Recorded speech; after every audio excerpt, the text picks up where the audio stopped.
Hey everybody. So Eileen, we can't go live, but we can attach a video, so that's bonus. So I'm trying to do all kinds of new things and, blah blah blah, be better.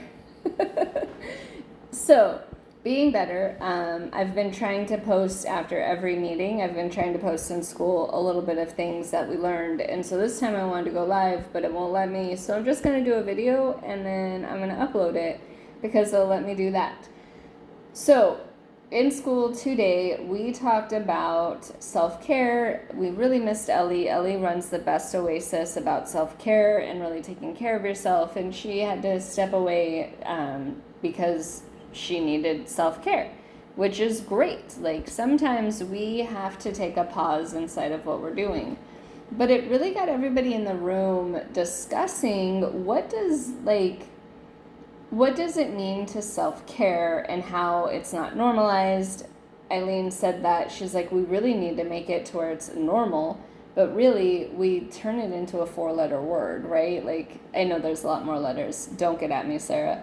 But we turn it into that, like, it's not necessarily the best thing. So then we started talking about, like, the difference between nurturing and weeding your garden and, like, going out there every day and getting that done, but then going out and sitting and reading a book. You can probably work in your garden for hours, but then when you go out to sit and enjoy your garden, it's less time because, and we all had this discussion, not that it's, taking away, but we don't consider it accomplishing things. Even though anybody else would be like, oh yeah, you're accomplishing all of these things, but our inner reflection and our self worth and our self voice is telling us you're not helping anybody. You can see the 3 weeds that are over there, so why aren't you weeding the garden? You have all of this constant stuff going on when the whole point was just to enjoy reading the book, but you're not accomplishing whatever's on that checklist.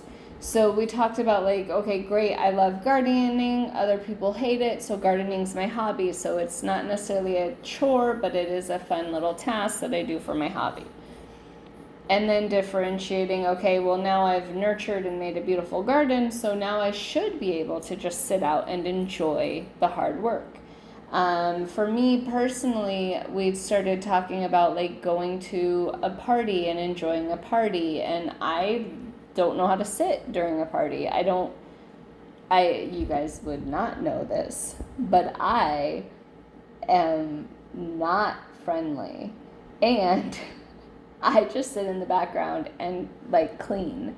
So at a party, I'll make sure that the hostess can enjoy what's going on, but I will do the dishes and the cleaning so that the hostess doesn't have to worry about anything. So, that keeps me busy and it takes away from whatever. But when you're driving, we came up with so many different examples of places where we take charge so that we're not sitting idle. There was a conversation of I drive because if I'm in the passenger seat I have nothing to do, versus somebody who's I like being in the passenger seat because I get to see all the things and I widen my horizon and I don't have to pay attention to the road, right? So how do you view things, and when is it a task, a chore, or a hobby? And how do we turn them into positives for things that we can do? I cleaned most of my house. I scrubbed it from the ground up and I took apart my refrigerator, but still, there's still parts and pieces that I haven't cleaned because now I'm tired. I did a lot. I got it to where I'm comfortable, and if somebody else walked in this house, I would be super mad and I'd probably start cleaning walls because my mama taught me to not have a dirty house. And it's not dirty. It's comfortable, but I know, and they're in the back of my head, where those spots need to be cleaned, because when we were kids, we were taught that. And Sarah asked that question, when were you taught things? I don't know if that was in a different meeting. It was sometime today. Sarah asked the question of when were you taught things and how do you do them. But I really appreciate the fact that we get to work together, and inside of New Reality, this is a space where coaches come to be able to decompress and have other coaches agree with us. Let's be honest. Y'all are agreeing with us. It is hard out here. Clients are rough.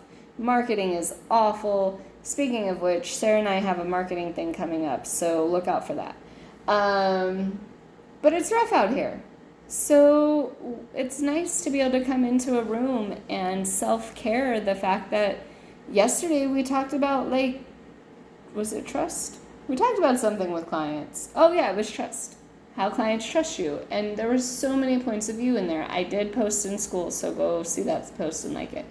But yeah, anyways, I wanted to test out the live. Eileen, it does not work, but I can upload my video. So I appreciate you all. Have a great day.